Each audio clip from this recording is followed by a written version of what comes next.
वज़ीर ख़ज़ाना मोहम्मद औरंगज़ेब ने आगाह किया है कि IMF के साथ मुज़ाकरात दुरुस्त समत में आगे बढ़ रहे हैं। रवा माली साल के आखिर तक टैक्स टू GDP को 11% तक लेकर जाएंगे। मज़ीद इजाफी टैक्स नाफिज नहीं कर रहे।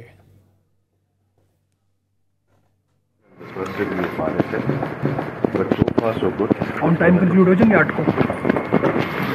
अभी तक जितनी डिस्कशन चल रही है, they are moving in the right direction. Sir, ये FFPR का 200 बिलियन का शॉर्टफॉल आ गया, 198 बिलियन का ना पहले ही क्वार्टर में। जी। इस पे आप लोग कोई स्ट्रेटेजाइज करेंगे, क्या करना है अभी?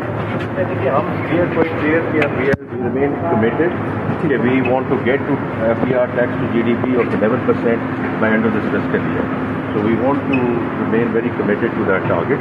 और इसमें जैसे आपको मालूम है कि they are certain pending court cases, तो let's see how the court decides and that can help bridge some of this gap.